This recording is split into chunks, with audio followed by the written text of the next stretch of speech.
Well, after the news, we bring you more in terms of what the newspapers are saying and the social media portals as well. Thank you for staying with us. Time now for the news review. We'll be joined by Selom Brantier, Policy View. So let's get right into it. We'll start with the Daily Graphic newspaper. And it says, sensitize border communities to safety, CDD to security agencies.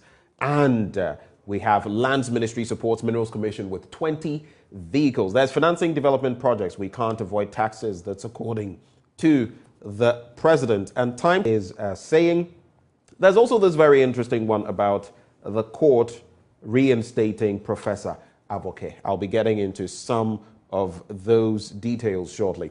So sensitize border communities to safety, that's the CDD urging security agencies. That story is has called on the security agencies to step up the sensitization of residents of border communities to help increase the level of awareness of security issues in the wake of growing political instability in West Africa. We know of what has happened, the domino effect, Guinea, Mali, now Burkina Faso, the failed attempt in Guinea-Bissau.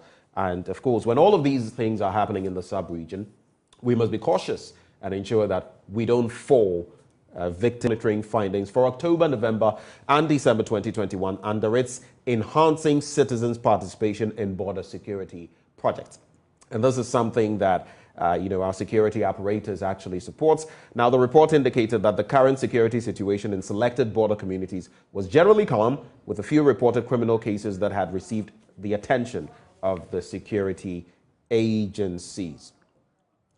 Let's now move on and talk about financing development, by which the government can raise money to finance development projects is taxation. And I quote him here. He says, "We ourselves will have to find the money for our development, and that is the reason it has become necessary for us to introduce the famous tax which has caused so much disputation," he said. Of course, he was making reference to the E-levy, and whether it is famous, that is another matter altogether, maybe infamous, if you want to say. But the introduction of the E-levy, he said, was necessary for the government since the country could not continue forever to be dependent on foreign grants and loans to keep the economy going. And so that is the bit there in reference to that specific story. And it is corroborated on page 16, time to fund development from within. That's according to Finance Minister Ken Ofori-Atta. Let me quickly get to that story on page 16 of the Daily Graphic newspaper. And the Minister of Finance, Mr. Ken Ofori-Atta, has given an assurance that the actualization of the new tax measure, the electronic levy, remains very important to support the country's debt management for residents of the Western and Central regions. The Minister of Finance, Mr. Ken Ofori-Atta, said, and I quote him here, "The time has come for us to collect our own money to enable us to do what we intend to do."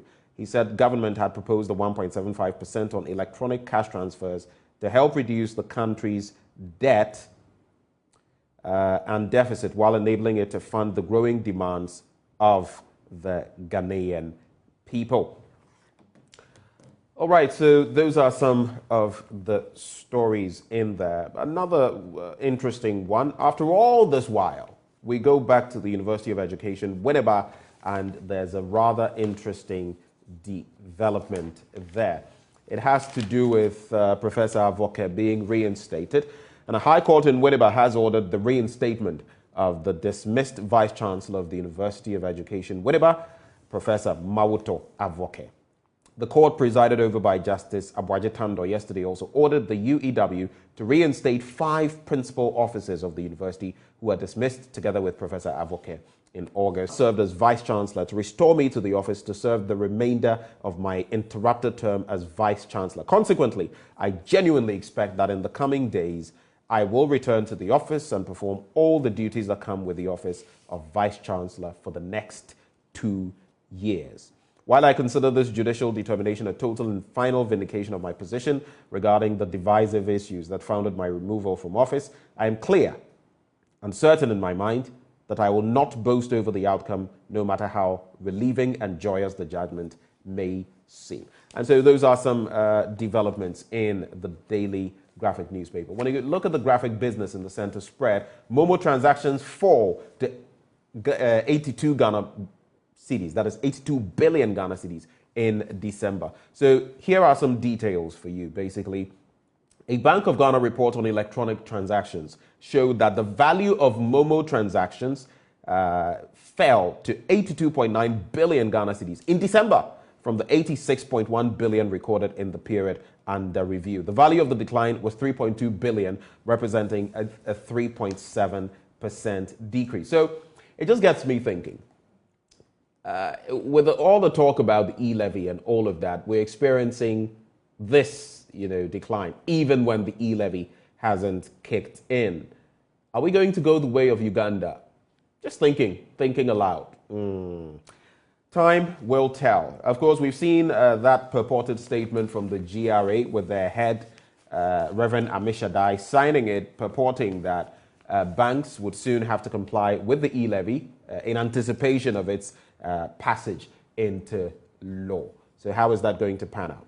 On the back page of the Daily Graphic newspaper, Salah's magic to end Cameroon's run. That's an interesting turn there. And of course, they have to get past the hurdle of beating the indomitable Lions. Are they going to dominate the indomitable Lions? And if they can, then it will be quite a mouth-watering final, won't it? Because we would have Sadio Mane facing off with his own colleague at Liverpool, Mo Salah. Well, let me get to Selim Brantier, who is with us now via Zoom. Selim, good morning. Good morning to you and all your viewers. Right. It's rather faint, your voice. I can't hear you too well. I don't know whether it's from our end or yours. Can you hear Is me? it better now? Can you hear me? I can hear you faintly. Wow. All right. Okay, because I think from my side, I've not adjusted anything. Right. It's better now, Selim. It's better. Thank you for joining the conversation. Let's quickly get down to it. Quite a number of things I want to run by you. But let's start with financing development projects. We've been told about the E-levy. Mr. President has added his voice forcefully to it. In the Daily Graphic, we have both the President and Finance Minister Ken Ofori-Atta saying, we need the E-levy. The discourse has gone on and on. It's interesting, though, because we've cited a recent document from the Ghana Revenue Authority, or at least purported to come from this. It's dated the 31st of January. Just a sec, Salom. It's dated the 31st of January, and it talks about preparations towards the implementation of the electronic transfer levy in a phased approach. It goes on with... are you saying something, Salom? No. Okay. I kept getting feedback. So it says... The government of Ghana, through its 2022 budget statement, intends to introduce an electronic transfer levy on all applicable electronic transfers. As you may be aware, the electronic transfer levy bill is under consideration by Parliament. While we await the passage of the bill into law, I wish to inform you to hold yourself in readiness for the implementation of the levy in 3 phases as soon as the bill is passed into law. The GRA is developing a monitoring platform for the full implementation of the E-levy and would be inviting you to collaborate with this tech. This is actually from the GRA because it's a sourced document. But if this turns out to be true, what would be your reaction? It would imply that we're already kicking towards it, whether we like it or not. The plan is there. It's like the president and the finance minister are trying to look beyond what's happening in Parliament to look at a full implementation of the E-levy. So I think for them, they are assuming that Parliament is going to pass it if their actions or their statements are right, as per what you just mentioned. They are just preparing to implement. However, for all of us who are observing the happenings, it is a bit disconcerting. Apart from the proponents themselves, for this particular levy, as far as this particular levy is concerned, it looks like they are bent on passing it, or they are hell bent on ensuring that it is going to be implemented come hell or high water. Right. And for us, the issue here is that there's a complete disregard for any other alternative that could be looked at in terms of fiscal prudence. A lot of people are now saying, for example, or a lot of experts are now saying that really going back to the IMF or going back for to look at fiscal prudence or other measures is not something that should be so far-fetched. And this still a lot of power by the government to see this through.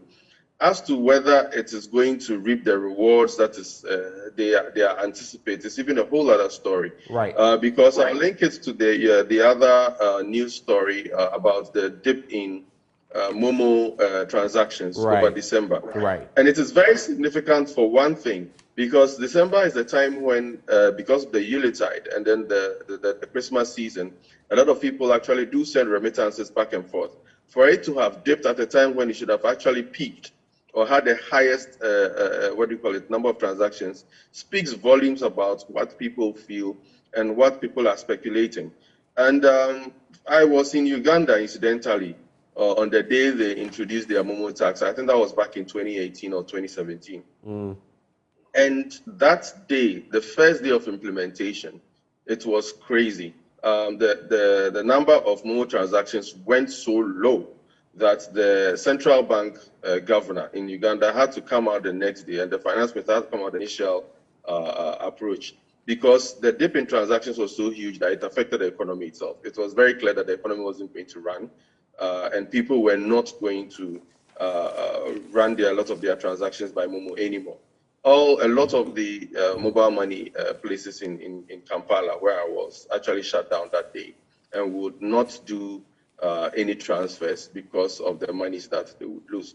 It was a very, very crazy scenario, and I don't think we want to repeat that here. And there's a lot of empirical evidence, even across Africa itself, that shows that the implementation of the tax did not achieve the results as was intended. So I've heard estimates even say that the highest they can make from this tax annually would not even reach the 7 billion target.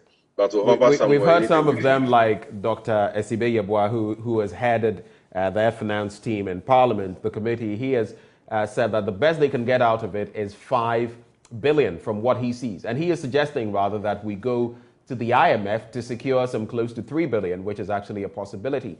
How do you react to that? In how Bokpin also has been saying, he has said, and I quote him here, in respect of the E-levy bill, a spoiled child needs discipline, not more money. How do you exactly put that side by side? I mean, these are experts. These are people who have also had enough experience in the economy, familiar with these much more than any politician would. And these are the people that should have been consulted extensively before such a policy was rolled out. I think it is like a drowning man clutching at straws, trying to prevent himself from being disciplined. We have not addressed the elephant in the room, which is the huge expenditure bill that we have, which is the huge flagship projects that we have, which do not have a direct economic impact in terms of improving productivity. We have not looked at the fact that there is huge amounts of wastage, and as much as set in the system, huge efficiencies that need to be cleared and fixed. And without all of these, it is like pouring water into a basket and expecting to carry it for like about 500 meters.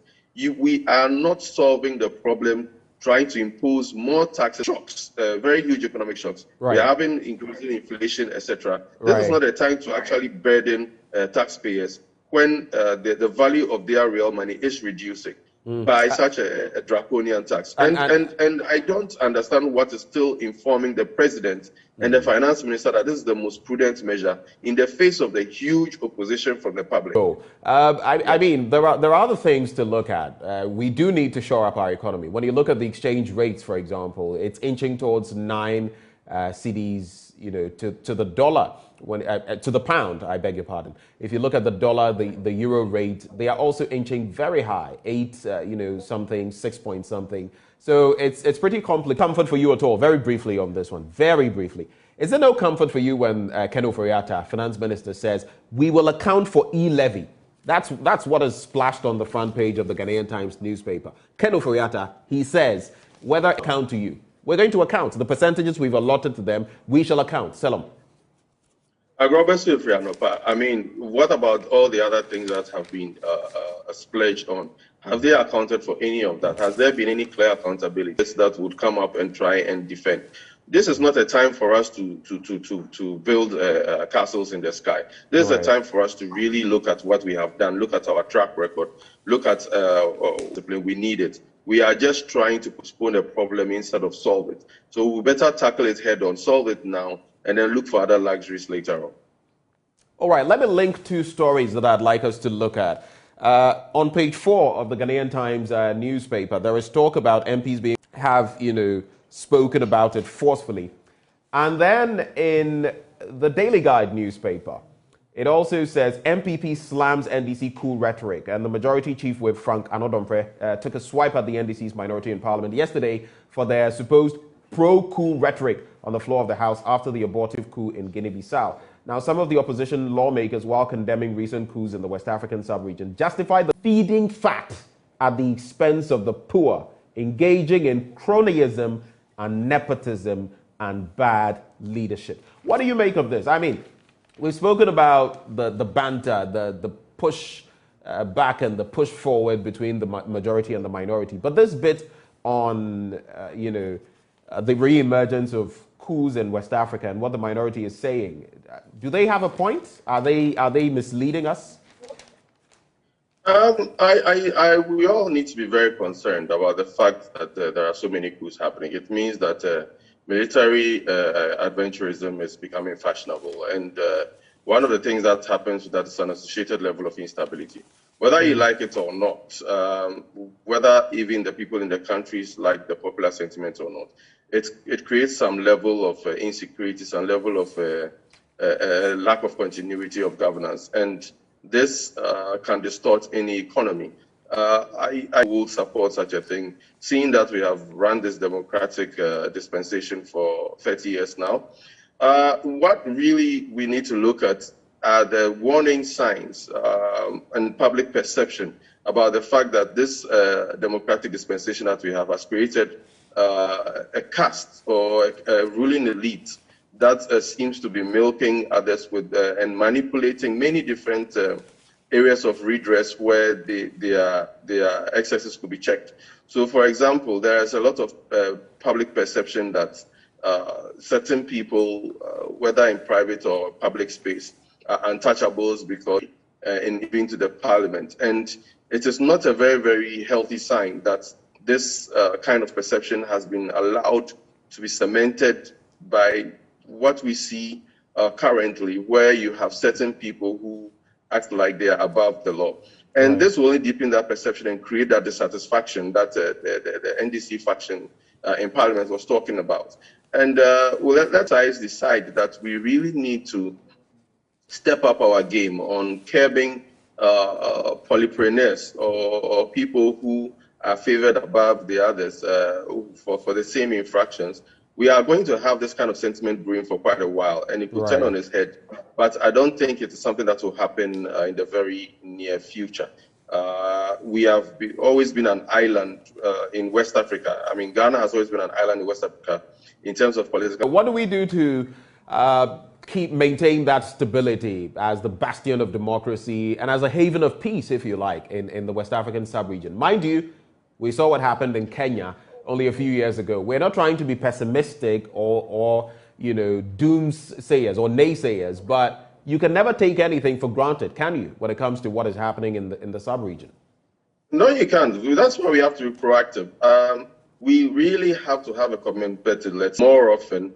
Then that perception will seep in and that dissatisfaction will come. And then the only outlet will be something that we would all not want to see happen.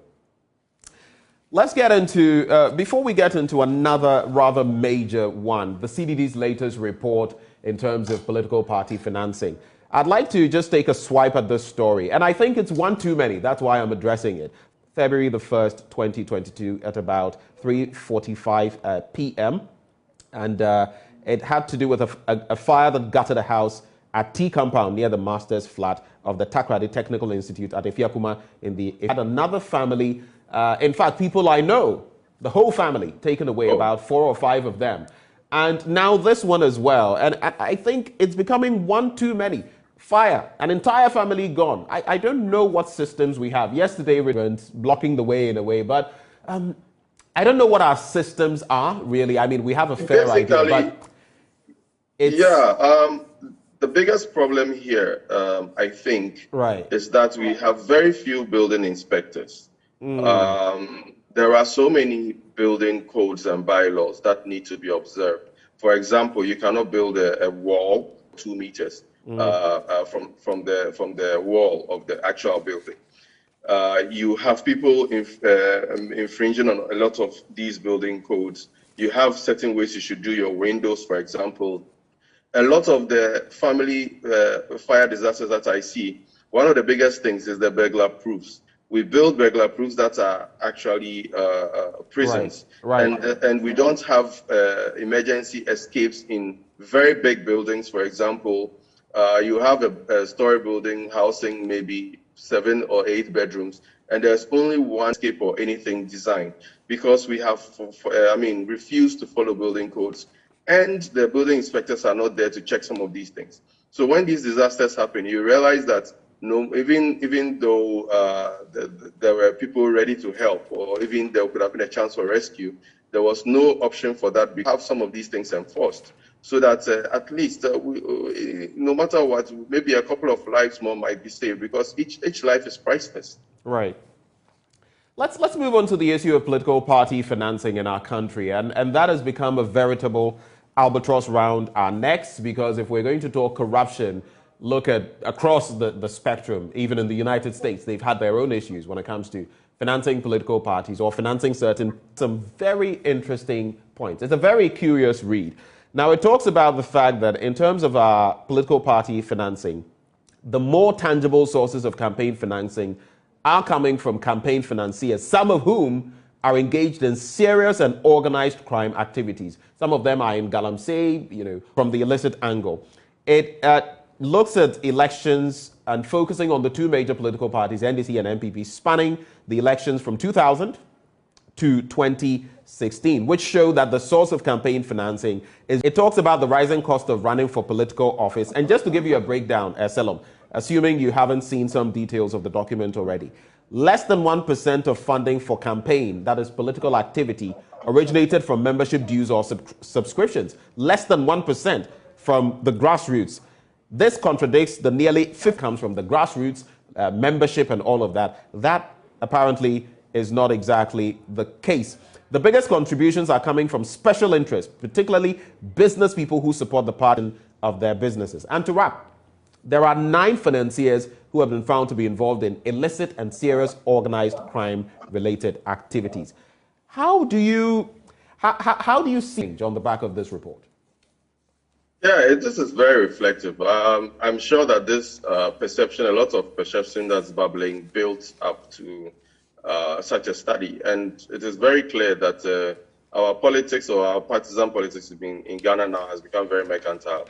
You have always seen prominently or rumored to be financing quite a lot of, let's say, parliamentarians, quite a lot of ministers. And then suddenly, when their favored government comes into power, these people become big superstars and get away with it.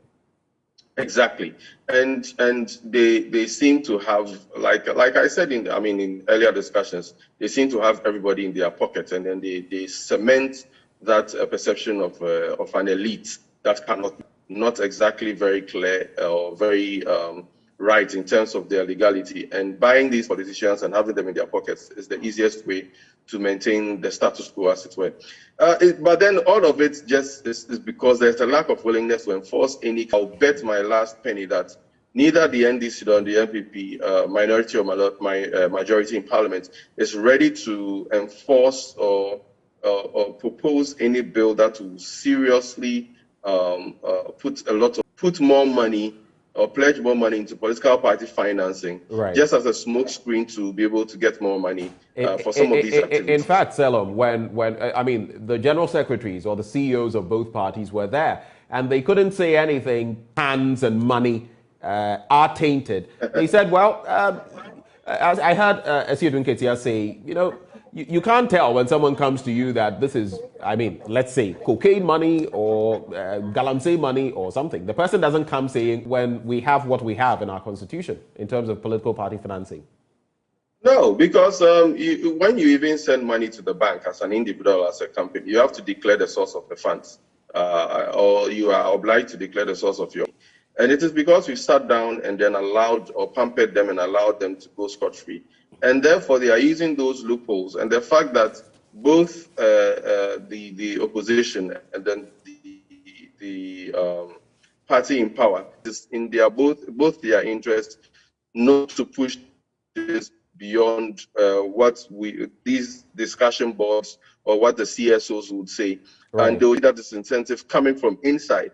It will only be an external influence that will be overriding an extremely, and we will reach a certain point where by the next 3 election cycles, this figure of 100 million will not even be enough, because it's a whole value chain issue from primaries looking transport fare, but they want their rooms furnished with electronic gadgets and mobile phones and their bank accounts and giving watts of cash. Right. That expression, everybody sees what benefits the party financiers get and are ready to also try and tap into that kind of space. Right. And it means that they'll save more for these purposes, which that by the judges when they go to court, or by the executive in terms of arrests and things like that when they conduct the activities. So it's a vicious cycle that unfortunately is what the report says. The cost of politics in Ghana is prohibitively high and notably increasing. The estimated cost of politics established from the study